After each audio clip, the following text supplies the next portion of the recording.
Vamos começar esse mergulho olhando para o que propõe aqui a pergunta que Lacan faz e que é o tema da nossa aula, né? Por que eu quero trazer o tema para você refletir comigo? Vamos olhar por partes, cada um alcança a verdade que é capaz de suportar.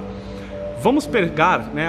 Hoje eu tenho algumas, põe o número 1 quem tem, o número 2 quem não tem nenhuma, tá? Quem aqui tem alguma área da vida que que faz alguma coisa que gostaria que fosse diferente, ou talvez alguma coisa no seu dia a dia, numa relação que poderia ser melhor? Eu coloco aqui, eu vou até pôr o meu número, é o 1. Eu tenho algumas áreas na minha vida que eu gostaria que fossem melhores. Tem momentos também no nosso dia a dia, eu me lembro no processo ao qual eu vou trazer aqui já para olharmos, que a gente vai e percebe que a gente também se entrega a fazer menos do que a gente poderia. Então vou dar um exemplo aqui, a história que eu abro para você buscar uma na sua vida também parecida. Quando eu trabalhava no Walmart, gente, talvez você não escutou essa história ainda, né?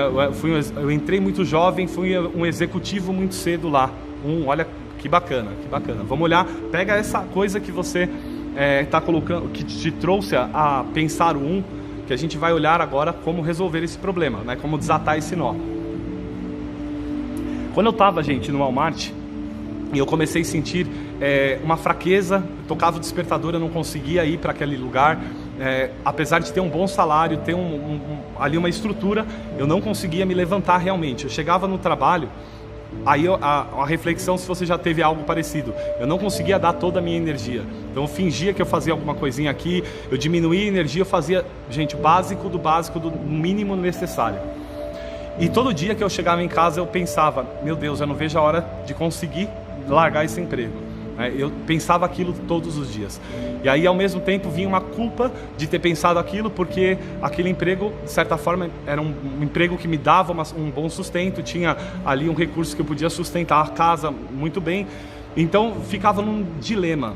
Vocês já viveram isso? Né? De pensar e dar menos.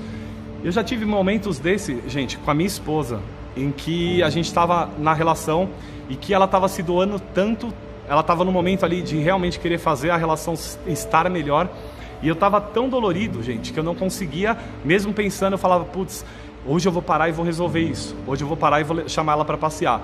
Eu tinha muitas ideias sobre o que fazer e sabia a importância daquilo. Ou até aqui a última reflexão. Uma pessoa que trabalhou com a minha avó cuidando da minha mãe, e depois a minha mãe, quando casou, trouxe a Si, uma pessoa querida, para casa.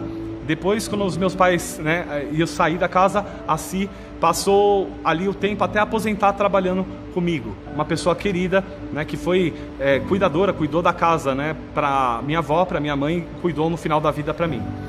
Ela se aposentou e foi para uma casa. A Si, ela teve um momento no finalzinho ali, quando eu casei com a Aline, minha esposa, que ela criticava a coisa, estava com ciúmes, ela tinha uma relação muito próxima. E assim, quando ela foi, ela saiu numa relação meio fria, esfriou, porque a gente teve alguns desentendimentos, e assim me ligava todos os dias. Ela me ligava e me convidava para ir na casa dela. Às vezes ela ligava e falava, olha, domingo eu vou fazer tal comida para você. Era uma pessoa muito amada, que tinha na história, na minha história de vida, momentos extremamente relevantes que me deram força para passar por coisas, momentos alegres. Ela veio desde o meu nascimento, imagina, até os meus 25 anos mais ou menos. Você já teve alguém assim? E ela me ligava, gente, eu não ia. Eu realmente queria ir. Mas chegava no momento de ir, eu não tinha uma vontade, porque tinham coisas ali que me impediam, coisas essas que a gente vai falar. Chegou um dia, eu recebi uma ligação da irmã da Si, e a Si estava no estado terminal, num hospital, e ela estava ali à beira realmente da sua despedida. E quando eu fui para lá, eu olhei para ela e eu aprendi de fato o valor que uma relação tem e o valor que tem um compromisso de uma palavra. Naquele momento eu me despedi dela, no dia seguinte a gente entregou ela aos braços do Pai, e eu carreguei uma dor, gente, uma das talvez mais difíceis dores, que é você perceber que não só eu não pude dar aquele último abraço, mas eu fui hipócrita o suficiente para fazer aquela pessoa sofrer e eu nem tinha visto. Aí veio o peso do sofrimento de uma forma clara. O peso dela ter ligado várias vezes e falado a comida que ela tinha feito, o que tinha na mesa. Ela pedir nem que eu passasse para dar um beijo, levar as minhas filhas para ela dar um beijo. Cada um alcança a verdade que é capaz de suportar.